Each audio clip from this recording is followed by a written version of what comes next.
Op de Vaarwei in Kolmersweg meist nou nog 50 kilometer in het uur rijden. Maar er moet in kwatten verroring in komen. De snelheid gaat in het nieuwe verkeersplan van de gemeente omleeg naar 30 kilometer in het uur. Een helder plan, denkt Noord-Oost-Friesland.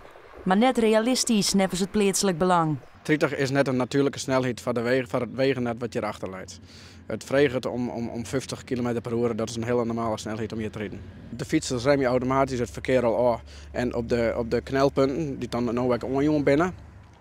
Maar ook de orenkruisingen, waar het verkeer van de Joskant, daar rijden de auto's sowieso al in 50. Dus daar rem je ze al naar 30 of legere snelheid zelfs.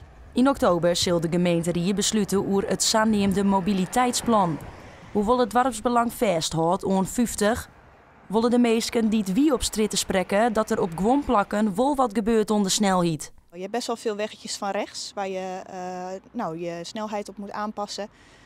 Er is hier best wel veel verkeer, allerlei soorten verkeer. Je hebt veel voetgangers, fietsers en ook automobilisten. Ik zou daar misschien zeggen van daar kunnen best stukken 50 zijn, maar hier denk ik voornamelijk bij die kruispunten.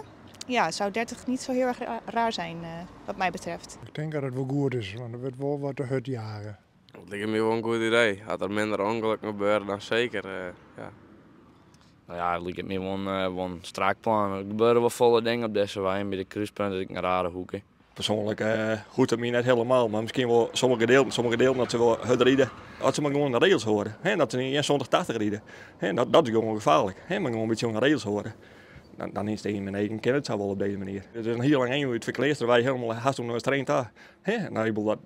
Dan komt nooit weer ergens. Mocht de snelheid wel aan 30 kilometer in het uur verlegen worden, dan is plaatselijk belang benauwd voor negatieve gevolgen. Wat tot gevolg had, en ik ga juist met een aantal mensen praten, die hadden het ook onjongen. Ze zeiden, ja, dan geven we de Vaarwei mijden, als we daar met 30 mijden. En dan kiezen we ervoor om bijvoorbeeld door de West-Rijn Bieren of de Kolmersweg Bieren te rijden. Want dat gaat dan veel sneller. En dat levert alleen nog maar meer gevaarlijke situaties op. Omdat ten eerste die wegen, die binnen net vermakken. Van zo'n volle sluipverkeer, want daar hebben we het dan in principe over. Dat zal net handig zijn, zodat ze daar in gaan.